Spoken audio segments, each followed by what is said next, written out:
There's a secret. The soul has always known that within you there is a power that does not depend on your body, a power not limited by your name, your job, your circumstances, or your history. It is your spiritual power. And once you awaken it, you're no longer the same. Worry begins to melt, fear loses its grip. Pain becomes a teacher, not a punishment. When you awaken your spiritual power, you remember you are more than a person, you are more than a lifetime. You are eternal presence, a spark of the divine, a current of God's love flowing through time. We live in a world full of noise, which are deadlines, expectations, comparison, loss, shame, desire, regret. And yet, under all of this, your soul waits patiently, quietly, gently whispering, "Come home to me."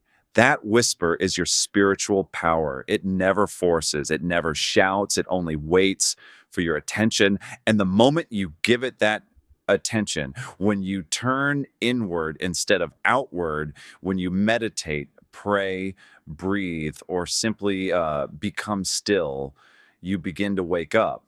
And as you awaken, something incredible happens. You are released from worries. You begin to see clearly that the things you were afraid of only shadows, that the people who hurt you were also in pain, that the mistakes you made were part of your path, and the future you feared, it no longer owns you. Because when the spirit is awake, the mind becomes your servant, not your master. You learn to rest inside the storm. You learn to carry peace in your chest, even while the world is loud.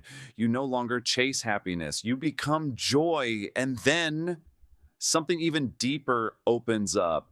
You no longer fear death because now you've touched the part of yourself that cannot die. You've remembered that the body is just a garment, the mind is just a tool, but the soul is forever. So when this life ends, you do not fall into darkness. You rise, you ascend, you continue, and you enjoy the afterlife, not with fear, but with freedom, because you have already lived from the soul. You have already learned to detach.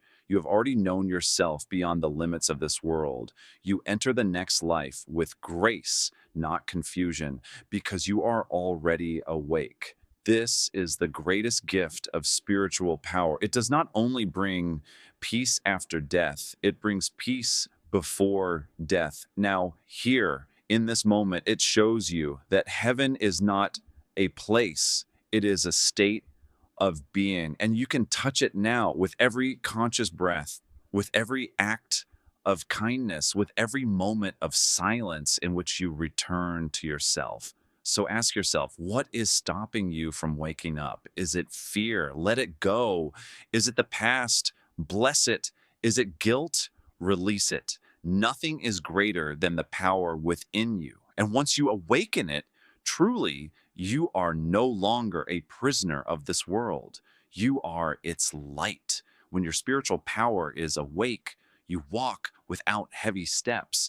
You forgive without needing an apology. You speak with wisdom beyond your years. You trust the unknown. You stop resisting life and you start flowing with it. You no longer chase love, you become it. You no longer fear the end, you celebrate eternity. And when your last breath comes, it will not feel like a goodbye, it will feel like a return. So awaken. Awaken now. Don't wait for tragedy. Don't wait for age. Don't wait for death. Begin the journey inward today. Sit with yourself. Speak to your soul. Ask for guidance and listen. Because once you connect to the divine within, worry dissolves, time slows, and joy becomes your nature. And then, when this life is over, you will not be afraid. You will enter the next with open arms. You will enjoy after death, not because you escaped this world, but because you awakened in it. And awakening never ends, it only deepens forever. So many people live their entire lives asleep. They look alive, they speak, they work, They dream, but inside they are disconnected, disconnected from their soul, disconnected from truth, disconnected from the light within. They live behind walls of doubt, walls of fear, walls of ego. And when pain comes, they collapse. When death approaches, they panic because they never knew that they were never just a body, they were never just their thoughts. They were something more all along. Awakening doesn't mean you become someone else. It means you remember who you already are. It is not a journey of adding more. It is a shedding, a release of the false identities, the false expectations, the false attachments. When you awaken spiritually, you begin to live from essence, not ego. You are no longer driven by what the world expects from you. You are led by the quiet voice of your inner knowing. And in that voice, there is no fear, only clarity, only peace. The beauty of spiritual power is that it was never far.